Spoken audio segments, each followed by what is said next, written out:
Okay विद्यार्थी मित्रों, last लेक्चरनी अंदर આપણે ડાયરેક્ટમાંથી ઇનડાયરેક્ટ સ્પીચમાં ફેરવતી વખતે એ કુલ 5 પ્રકારના ફેરફાર કરવાના આવે છે. એ 5 પ્રકારના ફેરફાર વિશે આપણે માહિતી મેળવેલી હતી. તેમાં બીજા પ્રકારનો ફેરફાર હતો રિપોર્ટેડ સ્પીચના કાળમાં થતો ફેરફાર. એનો મતલબ કે ડાયરેક્ટ સ્પીચના વાક્યમાં કોઈ પણ પ્રકારનું એક વાક્ય આપેલું હોય કે જે કાળનું હોય એને ઇનડાયરેક્ટ સ્પીચમાં ફેરવતી વખતે એના કયા કાળમાં રૂપાંતરણ કરવું એના વિશેનું આખે આખું કોષ્ટક હવે આપણે શીખવાનું છે. તો વિદ્યાર્થી મિત્રો, અહીંયા મેં એક કોષ્ટક બનાવેલું છે ડાયરેક્ટ સ્પીચનું અને ઇનડાયરેક્ટ સ્પીચનું. લેફ્ટ હેન્ડ સાઈડ ઉપર ડાબી સાઈડ આપણે ડાયરેક્ટ સ્પીચમાં કેવા પ્રકારના કાળ પૂછાઈ શકે છે એનું લિસ્ટ આપેલ છે, અને જમણી સાઈડ આપણે તે કાળમાંથી એને કયા કાળમાં ફેરવશું એ આજે આપણે શીખશું. તો સૌથી પહેલાં તો બે વસ્તુ યાદ રાખવાની તમારે. કોઈ પણ વાક્યમાં એ વર્તમાન કાળ આપેલો હોય તો વર્તમાન કાળનું ભૂતકાળ કરવાનું અને ભૂતકાળનું પૂર્ણ ભૂતકાળ કરવાનું. આ પહેલો નિયમ યાદ રાખવાનો. વર્તમાન કાળનું ભૂતકાળ કરવાનું, ભૂતકાળનું પૂર્ણ ભૂતકાળ કરવાનું. તો જેમ તમે જો તો અહીંયા વર્તમાન કાળ આપેલો છે તો વર્તમાન કાળનું શું આપણે કરશું તો કે ભૂતકાળ.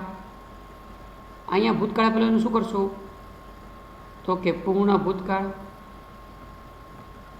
અહીંયા વર્તમાન કાળ આપેલો છે એનું શું કરશું તો કે ભૂતકાળ. અહીંયા ભૂતકાળ આપેલું શું કરશું તો કે પૂર્ણ ભૂતકાળ. આ સિવાય આપણે આગળ વધીએ. અહીંયા શું આપેલું મિત્રો વર્તમાન કાળ, તો વર્તમાન કાળનું શું કરશું તો કે ભૂતકાળ. ભૂતકાળનું શું કરશું તો કે પૂર્ણ ભૂતકાળ. વર્તમાન કાળનું શું કરશું તો કે ભૂતકાળ. હવે ભવિષ્યકાળનું શું કરશું એ વિદ્યાર્થી મિત્રો આપણે પછી શીખીશું. પણ પહેલો એક નિયમ યાદ રાખવાનો કે કોઈ પણ કાળનું વાક્ય આપેલું હોય એને ઇનડાયરેક્ટ સ્પીચમાં ફેરવતી વખતે કયા કાળમાં રૂપાંતરણ કરવાનું છે એનું આ કોષ્ટક છે. અને પહેલો એક નિયમ યાદ રાખવાનો કે વર્તમાન કાળનું ભૂતકાળ થાય, ભૂતકાળનું પૂર્ણ ભૂતકાળ થાય. જ્યાં પણ વર્તમાન કાળ હોય ત્યાં ભૂતકાળ લખી દેવાનું, અને જ્યાં પણ ડાયરેક્ટ સ્પીચમાં ભૂતકાળ આપેલું હોય એને ઇનડાયરેક્ટ સ્પીચમાં પૂર્ણ ભૂતકાળ લખી દેવાનું. ત્યારબાદ બીજો નિયમ, સાદો હોય તો સાદો, ચાલુ હોય તો ચાલુ, પૂર્ણ હોય તો પૂર્ણ. તો જો તો વિદ્યાર્થીઓ સાદો આપેલ છે અને આપણે શું લખશું સાદો.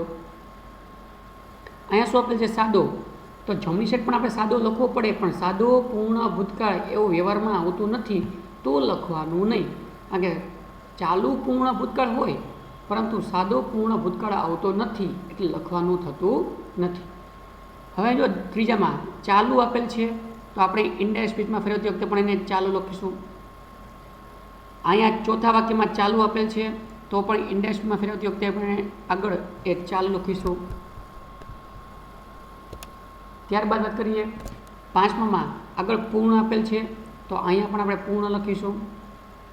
છઠ્ઠામાં પૂર્ણ આપેલ છે તો સામે પૂર્ણ છે જ તે, પણ પૂર્ણ ભૂતકાળ એમ લખવાનું થશે નહીં, માત્ર પૂર્ણ ભૂતકાળ એક જ વાર આવશે.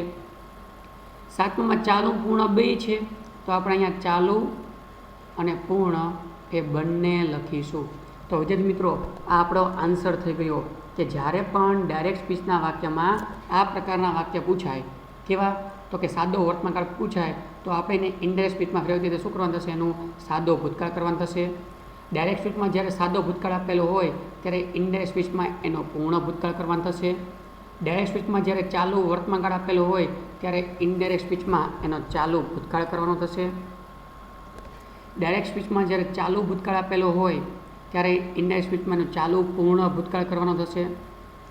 ડાયરેક્ટ સ્પીચમાં જ્યારે પૂર્ણ વર્તમાનકાળ આપેલો હોય ત્યારે એને ઇનડાયરેક્ટ સ્પીચમાં પૂર્ણ ભૂતકાળ કરવાનો થશે. પૂર્ણ ભૂતકાળ જો આ ડાયરેક્ટ સ્પીચમાં આપેલો હોય તો એને ઇનડાયરેક્ટ સ્પીચમાં ફેરવતી વખતે પૂર્ણ ભૂતકાળનું પૂર્ણ ભૂતકાળ એમના એમ રહેશે, એમાં કોઈ પણ પ્રકારનો ચેન્જ થશે નહીં. ત્યારબાદ જો ચાલુ પૂર્ણ વર્તમાનકાળ આપેલો હોય તો એને ઇનડાયરેક્ટ સ્પીચમાં ફેરવતી વખતે એનો ચાલુ પૂર્ણ ભૂતકાળ થશે. આ આપણે કાળમાં કયા કયા ફેરફાર કરવાના છે એ આપણે શીખી ગયા. પરંતુ વિદ્યાર્થી મિત્રો, હવે એની સિન્ટેક્સ કેવી રીતના યાદ રાખશું. તો વિદ્યાર્થી મિત્રો, હું સિન્ટેક્સનો ચાર્ટ પણ તમને બનાવડાવું છું. થોડુંક તમે ધ્યાન રાખશો તો તમને સિન્ટેક્સ પણ આવડી જશે. તો સૌથી પહેલાં સાદા વર્તમાનકાળના હકાર વાક્યની સિન્ટેક્સ શું થાય, તો વિદ્યાર્થી મિત્રો આપણને ખબર છે કે ક્રિયાપદનું એસ કે ES વાળું મૂળ રૂપ જેને આપણે V1 રૂપ તરીકે ઓળખીએ છીએ એ કોની સિન્ટેક્સ થઈ? સાદા વર્તમાનકાળની સિન્ટેક્સ થઈ. તો સાદા ભૂતકાળની પણ હકાર વાક્યની સિન્ટેક્સ શું થાય? તો અહીંયા સામે લખીએ આપણે ક્રિયાપદનું ભૂતકાળનું રૂપ. કયું ક્રિયાપદનું ભૂતકાળનું રૂપ? જેને આપણે V2 રૂપ તરીકે ઓળખીએ છીએ. તો વિદ્યાર્થી મિત્રો, જ્યારે પણ વાક્યમાં એ ક્રિયાપદનું SKS વાળું મૂળ રૂપ આપેલું હોય અને એ વાક્યને જ્યારે આપણે ઇનડાયરેક્ટ સ્પીચમાં ફેરવવાનું થાય ત્યારે એ મૂળ રૂપનું એ ભૂતકાળનું રૂપ એટલે કે V2 રૂપ મૂકવાનું થશે.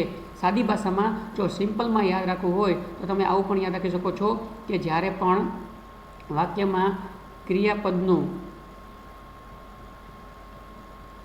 SKES વાળું મૂળ રૂપ આપેલું હોય ત્યારે તમે ઇન્ડેક્સમાં ફેરવતી વખતે એનું ક્રિયાપદનું ભૂતકાળનું રૂપ એટલે કે V2 રૂપ મૂકવાનું થશે. V1 રૂપ આપેલું હોય તો એનું V2 રૂપ મૂકવાનું થશે. આટલું યાદ રાખશો તો પણ તમને વાંધો આવશે નહીં. હવે વાત કરીએ વિદ્યાર્થી મિત્રો સાદા વર્તમાનકાળના નકાર વાક્યમાં. તો વિદ્યાર્થી મિત્રો, સાદા વર્તમાનકાળની નકાર વાક્યની સિન્ટેક્સ શું થાય? તો આપણને ખબર છે નકાર વાક્યમાં આગળ શું મૂકવું પડે? એટલે નોટ મૂકવું પડે. તો નોટ તો એમને આવે નહીં. તો નોટ ક્યાં આવે? સહાયકારક ક્રિયાપદ પછી. તો સાદા વર્તમાનકાળમાં સહાયકારક ક્રિયાપદ તરીકે શું આવે? ડુ કે ડઝ. અને એકવાર ડુ કે ડઝ આવી જાય પછી હંમેશા ક્રિયાપદનું કયું રૂપ આવે? મૂળ રૂપ જ આવે. તો વિદ્યાર્થી મિત્રો, તો સાદા વર્તમાનકાળના નકાર વાક્યની સિન્ટેક્સ શું બની? તો કે ડુ કે does plus not plus V1. તો સામે આપણે સાદા ભૂતકાળની પણ નકાર વાક્યની સિન્ટેક્સ બનાવવી પડે.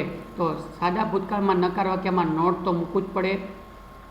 સહાયકારક ક્રિયાપદ તરીકે સાદા ભૂતકાળમાં શું આવે? તો કે ડીડ આવે. અને એકવાર ડીડ એ ભૂતકાળ દર્શાવતો શબ્દ આવી જાય વિદ્યાર્થી મિત્રો, ત્યારબાદ એ V2 ક્યારેય ન આવે, હંમેશા ક્રિયાપદનું કયું રૂપ આવે? મૂળ રૂપ આવે. ખાસ ધ્યાન રાખજો. શું મેં કીધું? કે જ્યારે હકાર વાક્યની સિન્ટેક્સ લખતા હોય ત્યારે V2 આવે અને જ્યારે નકાર વાક્યની સિન્ટેક્સ લખતા હોય ત્યારે V1 આવે. કેમ? તો કે ડીડ છે એક ભૂતકાળ દર્શાવતો શબ્દ આવી ગયો. ડીડ છે એક ભૂતકાળ દર્શાવતો શબ્દ આવી ગયો.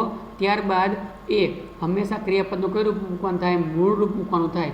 કેમ? તો કે જો અહીંયા તમે V2 મૂકો તો અહીંયા ભૂતકાળ થઈ જાય, અહીંયા ભૂતકાળ થઈ જાય. તો બે ભૂત ક્યારેય ભેગા થાય નહીં એવું યાદ રાખવાનું, જેથી કરીને આપણે શું કરવાનું થાય? એકવાર ડીડ આવી ગયું પછી ક્રિયાપદનું મૂળ રૂપ જ થાય. તો વિદ્યાર્થી મિત્રો જુઓ, તો અહીં નોટ આવી ગયું, અહીં નોટ આવ્યું, અહીંયા V1 આવ્યું, અહીંયા V1 આવ્યું. યાદ શું રાખવાનું? કે જ્યારે પણ ડાયરેક્ટ સ્પીચમાં એ ડુ કે ડઝ આવે ત્યારે એનું આપણે શું કરવાનું થશે? ડીડ કરવાનું થશે. તો જો હું અહીંયા લખું છું, જ્યારે પણ વાક્યમાં એ ડુ કે ડઝ આવે ત્યારે એનું આપણે શું કરવાનું થશે? માત્ર ને માત્ર એ ડીડ કરવાનું થશે. બરાબર વિદ્યાર્થી મિત્રો, ખાસ યાદ રાખવાનું છે. ત્યારબાદ વાત કરીએ સાદા ભૂતકાળની સિન્ટેક્સ. સાદા ભૂતકાળની સિન્ટેક્સ હમણાં આપણે લખી હતી કે ક્રિયાપદનું ભૂતકાળનું રૂપ એટલે કયું રૂપ કહી શકાય? V2 રૂપ. જ્યારે પણ ક્રિયાપદનું ભૂતકાળનું રૂપ આપેલું હોય ત્યારે આપણે તેને પૂર્ણ ભૂતકાળમાં મૂકવું પડે. અને પૂર્ણ ભૂતકાળની સિન્ટેક્સ આપણને ખબર છે, જ્યારે પણ પૂર્ણ આવે એટલે હંમેશા V3 આવે. જ્યારે પણ પૂર્ણ આવે ત્યારે હંમેશા V3 આવે. હવે ભૂતકાળ માટે આમ તો વોઝ કે વેર આવે, બરાબર. પરંતુ જ્યારે પણ આગળ પૂર્ણ શબ્દ આપેલો હોય ત્યારે વોઝ કે વેરનું પૂર્ણ રૂપ, પૂર્ણ સહાયકારક ક્રિયાપદ મૂકવાનું. વોઝ કે વેરનું પૂર્ણ સહાયકારક ક્રિયાપદ શું થાય? તો કે હેડ થાય. એનો મતલબ તમારે પૂર્ણ ભૂતકાળની સિન્ટેક્સ શું થઈ ગઈ? તો કે હેડ પ્લસ V3 થઈ ગઈ. એનો મતલબ કે જ્યારે પણ વાક્યમાં V2 રૂપ આપેલું હોય ત્યારે એને ઇનડાયરેક્ટ સ્પીચમાં ફેરવો ત્યારે એનું હંમેશા એ હેડ પ્લસ V3 કરવાનું થશે. V3 એટલે પૂર્ણ ભૂતકૃદંતનું રૂપ. ખાસ યાદ રાખજો, V1 એટલે ક્રિયાપદનું મૂળ રૂપ, V2 એટલે ક્રિયાપદનું ભૂતકાળનું રૂપ અને V3 એટલે ભૂતકૃદંતનું રૂપ. વિદ્યાર્થી મિત્રો, સાદા ભૂતકાળના નકાર વાક્યની સિન્ટેક્સની વાત કરીએ તો અમે હમણાં જ કીધું નકાર વાક્યમાં નોટ આવે.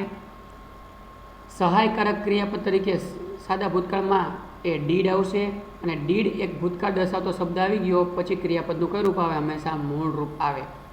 તો સામે એને પૂર્ણ ભૂતકાળની પણ નકાર વાક્યની સિન્ટેક્સ મૂકવી પડે. તો નકાર વાક્યની સિન્ટેક્સ શું થશે? તો કે had plus not plus V3 થશે. તો જો તો વિદ્યાર્થી મિત્રો આમાં શું થયું આપણે? તો કે જ્યારે પણ ડીડ આપેલું હોય પ્લસ નોટ આપેલું હોય પ્લસ V1 આપેલું હોય ત્યારે એને ઇન્ડાયરેક્ટ સ્પીચમાં ફેરવતી વખતે એનું had plus not plus V3 કરવાનું આવશે. ખાસ યાદ રાખવાનું. ઓકે વિદ્યાર્થી મિત્રો, ત્યારબાદ સાથે સાથે સિન્ટેક્સ પણ બાકી કરતા જજો જેથી કરીને તમને વાંધો આવે નહીં. ત્યારબાદ મિત્રો ચાલુ વર્તમાનકાળ. સિન્ટેક્સ ગોખવાની જરૂર નથી. સિન્ટેક્સ ગોખવાની જરૂર નથી. હું તમને સાદી ભાષામાં એવું યાદ રખાવું કે હંમેશા સિન્ટેક્સ છેલ્લેથી લખવાની આવે. જો અહીંયા ચાલુ કાળ આપ્યો છે, ચાલુ કાળ માટે ક્રિયાપદનું કયું રૂપ આવે? તો કે ING વાળું રૂપ આવે. તો સૌથી પહેલાં છેલ્લે VING લખી દેવાનું. VING એટલે શું થાય? ક્રિયાપદને ING વાળું રૂપ. V એટલે વર્બ કહેવાય. ક્રિયાપદને ઇંગ્લિશમાં વર્બ તરીકે ઓળખવામાં આવે છે એટલે આપણે VING લખીએ છીએ. તો કે વર્તમાનકાળમાં શું આવે? તો કે એમ, ઇઝ અથવા તો આર આવે. તો વિદ્યાર્થી મિત્રો આ ચાલુ વર્તમાનકાળની સિન્ટેક્સ થઈ જાય એમ ઇઝ આર પ્લસ ક્રિયાપદને ING વાળું રૂપ. તો સામે ચાલુ ભૂતકાળની સિન્ટેક્સ શું થાય? તો ચાલુ ક્રિયા દર્શાવવા માટે હંમેશા કયું રૂપ આવે? પહેલાં તો VING વાળું રૂપ આવે અને ભૂતકાળ દર્શાવવા માટે શું આવે? વોઝ કે વેર આવે. તો જો તો વિદ્યાર્થી મિત્રો ચેન્જ શું થયો? તો કે અહીંયા VING હતું, અહીંયા VING હતું. ચેન્જ માત્ર એટલો થયો કે જ્યાં એમિઝર આપેલું હોય એનું શું કરવાનું થાય? વોઝ કે વેર કરવાનું થાય. તો જે ચેન્જ કરવાનો હશે એ હું આ જમણી સાઈડના કોષ્ટકમાં લખું જ છું કે જ્યાં એમિઝર આપેલો હોય ત્યાં તમારે શું કરવાનું થશે? વોઝ કે વેર કરવાનું થશે. હવે વિદ્યાર્થી મિત્રો આપણે નોટ મૂકવાનું થાય તો ક્યાં મૂકીએ? તો વિદ્યાર્થી મિત્રો નોટ મૂકવાનું થાય ને તો નોટ હંમેશા સહાયકારક ક્રિયાપદ પછી આવે એટલે એમિઝર પછી આવે. તો સામે પણ ચાલુ ભૂતકાળમાં નકાર વાક્ય બનાવવાનું થાય તો નોટ મૂકવાનું હોય અને નોટ ક્યાં આવે? હંમેશા વોઝ કે વેર પછી આવે. કારણ કે નિયમ એવો છે કે હંમેશા નોટ મૂકવું પડે નકાર વાક્યમાં. તો એ ક્યાં મૂકવાનું થાય? સહાયકારક ક્રિયાપદ પછી.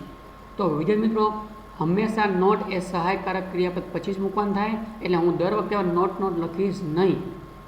બરાબર? એમિઝર પછી નોટ મૂકવાનું થાય, અહીંયા વોઝ કે વેર પછી નોટ મૂકવાનું થાય. ઉપરના બેમાં મેં કેમ લખ્યું એનું પણ તમને કારણ કહી દઉં. ઉપરના બે કાળ એવા છે કે જેમાં જ્યારે હકારની વાક્યની સિન્ટેક્સ અને નકાર વાક્યની સિન્ટેક્સ આખી બદલાઈ જાય છે. સાદા ભૂતકાળની વાત કરીએ તો એમાં હકાર વાક્યની સિન્ટેક્સ અને નકાર વાક્યની સિન્ટેક્સ આખી બદલાઈ જાય છે. એટલે મેં આખી સિન્ટેક્સ બદલાતી હોવાથી આખી સિન્ટેક્સ ફરીવાર લખી હતી. પરંતુ ચાલુ વર્તમાનકાળમાં હકાર વાક્યની સિન્ટેક્સ અને નકાર વાક્યની સિન્ટેક્સ સેમ જ રહે છે. ખાલી નકાર વાક્યમાં એક નોટ વધારાનું આવે અને નોટ ક્યાં આવે? એ સહાયકારક ક્રિયાપદ પછી આવે.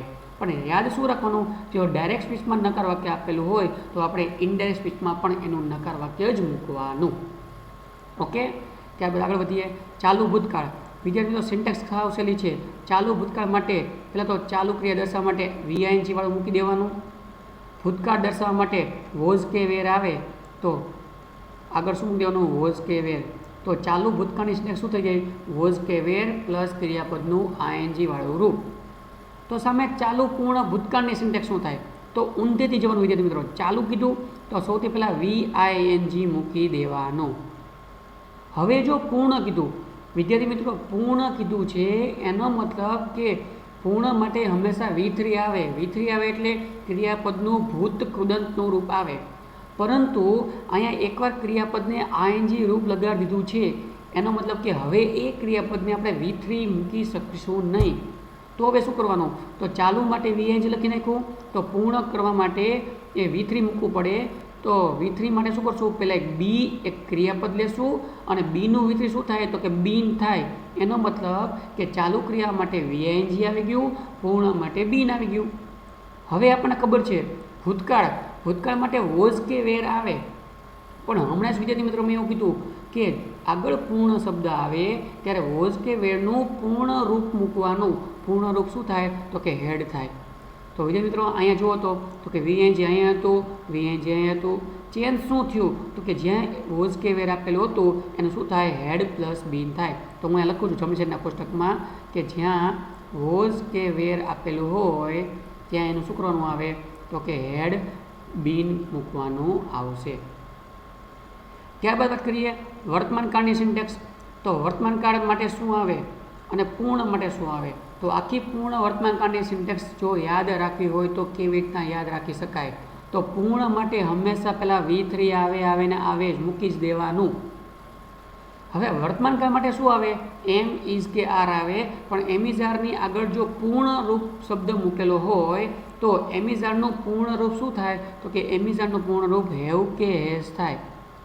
તો પૂર્ણ વર્તમાન કાળની સિન્ટેક્સ શું બનશે કે હેવ કે હેઝ પ્લસ V3, જ્યાં V3 એટલે પૂર્ણ ભૂતકૃદંતનું રૂપ.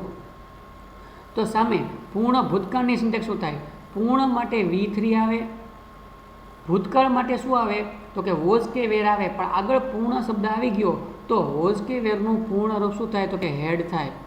તો વિદ્યાર્થી મિત્રો ચેન્જ શું થયું તો કે અહીંયા V3 હતું, અહીંયા V3 હતું. ચેન્જ શું થયું તો કે હેવ કે હેઝનું શું મૂકવાનું થાય, હેડ મૂકવાનું થાય. તો વિદ્યાર્થી મિત્રો હું અહીંયા લખું છું કે જ્યારે પણ હેવ કે હેઝ ડાયરેક્ટ સ્પીચમાં આપેલું હોય ત્યારે એનું આપણે માત્ર હેડ મૂકી દેશું તો ઓટોમેટિક એ કાળમાં ચેન્જ થઈ જશે.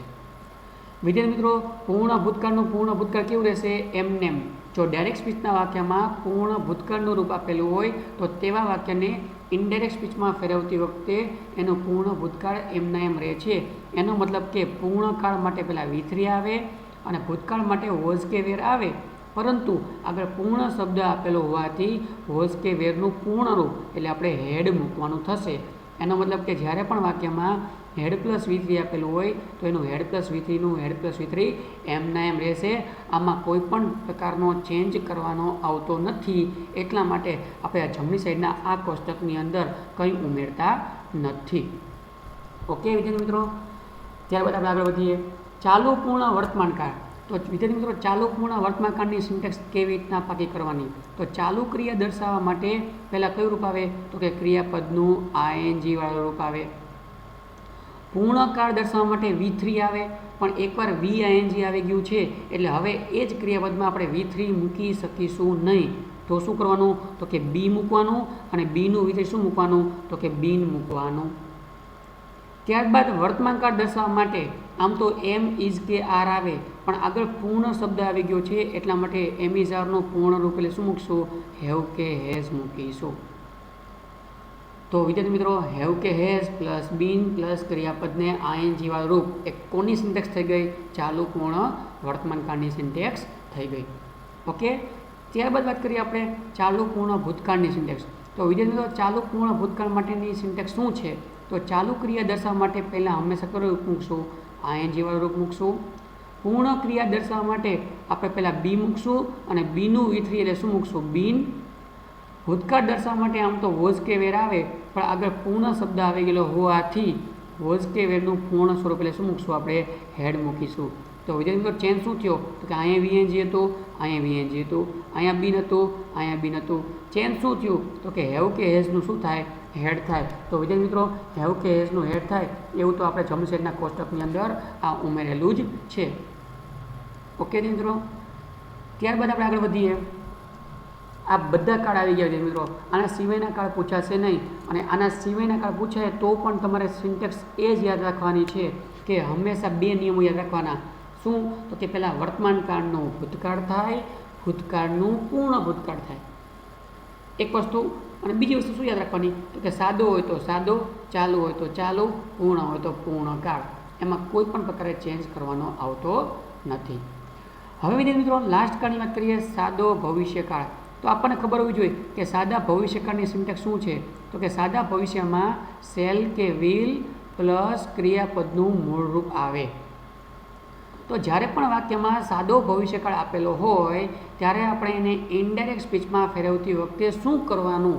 તો વિદ્યાર્થી મિત્રો ખાસ એટલે ખાસ યાદ રાખજો કે જ્યારે સાદો ભવિષ્યકાળમાં સેલ કે વિલ આપેલું હોય ત્યારે તમારે એને ઇનડાયરેક્ટ સ્પીચમાં ફેરવતી વખતે હંમેશા એનું વુડ જ કરવાનું. એનો મતલબ કે સેલ આપેલું હોય તો પણ વુડ કરવાનું, વિલ આપેલું હોય તો પણ વુડ કરવાનું. મોટાભાગના વિદ્યાર્થી મિત્રો શું ભૂલ કરે છે તો કે સેલ આપેલું હોય ને તો એનું ઇનડાયરેક્ટ સ્પીચમાં શુડ કરી નાખે છે.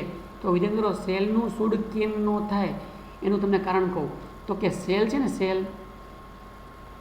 એ ભવિષ્યકાળ સૂચવે છે. સેલ છે ને એ ભવિષ્યકાળ સૂચવે છે, જ્યારે સૂડ છે ને એ આપણી નૈતિક ફરજ સૂચવે છે. નૈતિક ફરજ સૂચવે છે. તો જો તમે સેલનું સૂડ કરો તો વાક્યનો અર્થ બદલાઈ જાય છે. ઉદાહરણ તરીકે હું એમ કહું, કાલે સવારે હું વહેલો ઉઠીશ. I shall wake up early in the morning tomorrow. તો આ ભવિષ્યકાળ થયું, કારણ કે એમાં સેલ આપેલું છે. પણ જો હું તમને સેલનું સૂડ કરું તો વાક્ય કેવું બનશે? I should wake up early in the morning tomorrow. એનું ગુજરાતી એવું થાય, મારે કાલે વહેલા ઉઠવું જોઈએ. તો સેલવાળા વાક્ય આપણે શું બોલ્યા કે હું કાલે વહેલો ઉઠીશ. અને સૂડવાળા વાક્યનું ગુજરાતી શું થયું કે મારે કાલે વહેલા ઉઠવું જોઈએ. ઓલામાં ઉઠીશ કીધું, આમાં ઉઠવું જોઈએ એવું કીધું. તો વિદ્યાર્થી મિત્રો, આ બંને એ અલગ અર્થ સૂચવે છે. એનો મતલબ કે જ્યારે પણ વાક્યમાં સેલ આપેલું હોય, જો તમે એનું સૂડ કરો તો વાક્યનો અર્થ બદલાઈ જશે. એટલા માટે જો સેલ આપેલું હોય તો પણ વુડ કરવાનું, અને વિલ આપેલું હોય તો પણ એનું વુડ જ કરવાનું. વિદ્યાર્થી મિત્રો, ત્યારબાદ વાત કરીએ, એ વુડ છે ને એ મોડલ ઓક્ઝિલરી દર્શાવે છે, જેની ગુજરાતીમાં આપણે સહાયકારક ક્રિયાપદ તરીકે ઓળખીએ છીએ. આ મોડલ ઓક્ઝિલરી પછી હંમેશા ક્રિયાપદનું કયું રૂપ આવે? મૂળ રૂપ જ આવે. તો એની અંદર ચેન્જ શું થયું? તો કે અહીંયા V1 આપેલું હતું, અહીંયા પણ V1 આપેલું હતું. ખાલી ચેન્જ શું થયું? તો કે સેલ કે વિલનું શું કરવાનું થાય? તો કે વુડ કરવાનું થાય. તો વિદ્યાર્થી મિત્રો, હું અહીંયા ઉમેરી દઉં છું કે જ્યારે પણ વાક્યમાં એ સેલ કે વિલ આપેલું હોય તો એનું આપણે હંમેશા શું કરીશું? એ વુડ કરીશું. ઓકે વિદ્યાર્થી મિત્રો, તો દરેકને આ કોષ્ટક યાદ રહી ગયેલું હોવું જોઈએ. વિદ્યાર્થી મિત્રો, આ ડાબી સાઈડનું કોષ્ટક તમે પાકું ન કરો તો પણ ચાલશે. ખાલી આ એક કોષ્ટક યાદ રાખશો તો પણ તમને રિપોર્ટેડ સ્પીચના કાળમાં થતો ફેરફાર આવડી જશે. પરંતુ આ કોષ્ટક આવ્યું ક્યાંથી એ મારે શીખવા માટે મારે તમને ડાબી સાઈડનું કોષ્ટક, જે આ કોષ્ટક છે, એ શીખવાડવું પડ્યું. કઈ રીતે? તો કે સાદા વર્તમાનકાળનો સાદો ભૂતકાળ થાય, સાદા ભૂતકાળનો પૂર્ણ ભૂતકાળ થાય, ચાલુ વર્તમાનકાળનો ચાલુ ભૂતકાળ થાય, એ કેમ થાય, એની સિન્ટેક્સ શું છે, અને એમાં કયા કયા પ્રકારના ચેન્જ થયા છે એ મેં તમને શીખવાડ્યા. પરંતુ એ આખું કોષ્ટક યાદ ન રાખો અને જમણી સાઈડનું કોષ્ટક યાદ રાખો તો પણ તમને વાંધો આવશે નહીં. આ સિવાય વિદ્યાર્થી મિત્રો, હજી અમુક શબ્દ એવા છે કે જેમાં ચેન્જ થાય છે. એ શબ્દોનું લિસ્ટ હું તમને અહીં આપું છું કે જ્યારે પણ વાક્યમાં એ કેન આપેલું હોય ત્યારે તેને ઇનડાયરેક્ટ સ્પીચમાં ફેરવતી વખતે એનું કુડ કરવાનું રહેશે. જ્યારે પણ વાક્યમાં મે આપેલું હોય ત્યારે એનું ઇનડાયરેક્ટ સ્પીચમાં ફેરવતી વખતે એનું માઇટ કરવાનું થશે. ઓકે વિદ્યાર્થી મિત્રો, તો બસ આટલા જ શબ્દો તમે યાદ રાખશો. આ જમણી સાઈડનું કોષ્ટક છે, આટલું જ તમે યાદ રાખશો. જો તમને ફરીથી એકવાર લાઈન કરી દો એટલે તમને વધારે આઈડિયા આવી જશે. આટલું જ તમે યાદ રાખશો તો પણ તમને એ ડાયરેક્ટ સ્પીચમાંથી ઇનડાયરેક્ટ સ્પીચમાં કેવા પ્રકારના ફેરફાર થાય છે, શેમાં? રિપોર્ટેડ સ્પીચના કાળમાં ફેરફાર કયા પ્રકારના થાય છે એ ઓટોમેટિક તમને આવડી જશે. પણ આ કોષ્ટક ક્યાંથી આવ્યું એ ખબર ન પડે એટલા માટે જ મેં તમને ડાબી સાઈડનું કોષ્ટક સમજાવેલું છે. જો ડાબી સાઈડનું કોષ્ટક યાદ રાખો તો વધારે સારું રહેશે, કારણ કે એ કયા કાળની કઈ સિન્ટેક્સ છે એ તમને આવડી જશે. કદાચ એ યાદ ન રાખો તો ખાલી જમણી સાઈડનું કોષ્ટક યાદ રાખશો તો પણ તમને વાંધો આવશે નહીં.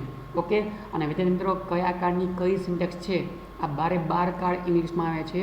એ 12 કાળની કઈ સિન્ટેક્સ થાય, એક્ટિવ વોઇસની અને પેસિવ વોઇસની, એના માટે મારો એક આખો વિડીયો લેક્ચર અલગ જ છે. તો દરેક વિદ્યાર્થી મિત્રોને વિનંતી કે જો તમને 12 કાળની સિન્ટેક્સ ન આવડતી હોય તો એ મારો અલગ એ સિન્ટેક્સનો ચાર્ટવાળો એક લેક્ચર છે, એ ફરજિયાત તમે જો શીખી લેશો, જોઈ લેશો તો તમને ક્યારેય પણ એ 12 કાળની સિન્ટેક્સમાં વાંધો આવશે નહીં. ઓકે, તો વિદ્યાર્થી મિત્રો, આ બીજું કષ્ટ કયું હતું કે ડાયરેક્ટ સ્પીચના વાક્યમાં આ પ્રકારના વાક્ય આપેલા હોય, આ પ્રકારના શબ્દ આપેલા હોય અથવા આ પ્રકારના ક્રિયાપદ આપેલા હોય તો એને ઇનડાયરેક્ટ સ્પીચમાં ફેરવતી વખતે આવા કાળમાં ચેન્જ કરવાનું થશે. પરંતુ અમુક ક્રિયાપદ એવા છે કે જે ડાયરેક્ટ સ્પીચમાં આપેલા હોય તો એને ઇનડાયરેક્ટ સ્પીચમાં ફેરવતી વખતે એમાં કોઈ પણ પ્રકારનો ચેન્જ કરવાનો થતો નથી. તો એવા કયા કયા છે એનું હું તમને લિસ્ટ આપી દઉં છું. તો વિદ્યાર્થી મિત્રો, એ ધારો કે વાક્યમાં ક્યાંક ડાયરેક્ટ સ્પીચમાં કુડ આપેલું હોય તો એનું ઇનડાયરેક્ટ સ્પીચમાં ફેરવતી વખતે એનું કુડ જ કરવાનું થશે. કુડનું કુડ એમને એમ રહેશે. વાક્યમાં જ્યારે સૂડ આપેલું હોય ત્યારે એનું એ શુડનું શુડ એમનેમ જ રહેશે, એમાં કંઈ પણ પ્રકારે ચેન્જ થશે નહીં. વાક્યમાં જો વુડ આપેલું હોય તો એનું વુડનું વુડ એમનેમ રહેશે, એમાં કોઈ પણ પ્રકારે ચેન્જ કરવાનો થશે નહીં. વાક્યમાં જ્યારે માઇટ આપેલું હોય તો એનું માઇટનું માઇટ એમનેમ મૂકવાનું થશે, એમાં કોઈ પણ પ્રકારે ચેન્જ થશે નહીં. વાક્યમાં જો મસ્ટ આપેલું હોય તો એનું મસ્ટનું મસ્ટ એમનેમ રહેશે, કોઈ પણ પ્રકારે ચેન્જ કરવાનો આવશે નહીં. અને છેલ્લે જો વાક્યમાં હેડ આપેલું હોય તો પણ હેડનું હેડ એમનેમ મૂકવાનું રહેશે, એમાં કોઈ પણ પ્રકારે ચેન્જ કરવાનું આવશે નહીં. તો વિદ્યાર્થી મિત્રો, જમણી સાઈડનું જે ઉપરનું કોષ્ટક છે એ કયા ક્રિયાપદમાંથી કયા ક્રિયાપદમાં ચેન્જ કરવું એના માટેનું કોષ્ટક છે, બરાબર. પણ નીચેનું જે કોષ્ટક છે એ કયા કાળમાંથી કયા કાળમાં ચેન્જ કરવાનો થતો નથી એનું કોષ્ટક છે, બરાબર. એ તમે યાદ રાખો તો પણ ચાલશે, ન યાદ રાખો તો પણ ચાલશે. માત્ર આ બીજું કોષ્ટક એક છે, આટલું યાદ રાખી લેશો તો પણ વાંધો આવશે નહીં. અને સિવાયના કોઈ પણ એક ક્રિયાપદ પૂછાય તો એને તમારે એમના એમ રાખવાના રહેશે. આ સિવાય એક બાબત ખાસ ધ્યાન રાખજો વિદ્યાર્થી મિત્રો, કે આ ડાયરેક્ટ સ્પીચમાંથી ઇનડાયરેક્ટ સ્પીચમાં ફેરવતી વખતે એક ક્રિયાપદમાં કયો ફેરફાર થાય છે એનું કોષ્ટક છે. પરંતુ જો વાક્યમાં ઇનડાયરેક્ટ સ્પીચમાં જે આપેલા ક્રિયાપદો છે એ આપેલા હોય તો એનો ઊંધો ફેરફાર ક્યારેય કરવો નહીં. સર આવું શું કીધું તમે? તો સમજો કે જ્યારે પણ વાક્યમાં ડુ કે ડઝ આપેલું હોય તો એનું ડીડ કરવાનું, પરંતુ જો વાક્યમાં એ ડીડ આપેલું હોય તો એનું ડુ કે ડઝ કરવાનું નથી. જો ડાયરેક્ટ સ્પીચના વાક્યમાં V2 રૂપ આપેલું હોય તો એનું હેડ પ્લસ V3 કરવાનું, પરંતુ જો વાક્યમાં હેડ પ્લસ V3 આપેલું હોય તો એનું V2 રૂપ કરવાનું નથી. એનો મતલબ કે આપણે હંમેશા સીધો ફેરફાર કરવાનો છે, પણ ઊંધો ફેરફાર ક્યારેય કરવાનો થતો નથી. ઓકે વિદ્યાર્થી મિત્રો, તો ખાસ આ રિપોર્ટેડ સ્પીચના એક કાળમાં થતો ફેરફારનું આપણે કોષ્ટક ભણ્યા. આ મોસ્ટ આઈએમપી છે, એ દરેક પ્રકારના વાક્ય માટે આ ફેરફાર કરવાનો આવશે જ. એટલે મારે દરેક વિદ્યાર્થી મિત્રોને વિનંતી છે કે આ ફરજિયાત આ વિડીયો લેક્ચર જોઈને આ તમામ જે કોષ્ટક છે એ કોષ્ટક એ સિન્ટેક્સ સહિત પાકું કરી લે, જેથી કરીને તમને ડાયરેક્ટ નેક્સ્ટ સ્પીચમાં ક્યારેય પણ પ્રોબ્લેમ થાય નહીં. ઓકે, બાકીના ફેરફાર આપણે નેક્સ્ટ એ લેક્ચરમાં એ જોઈશું. Thank you so much.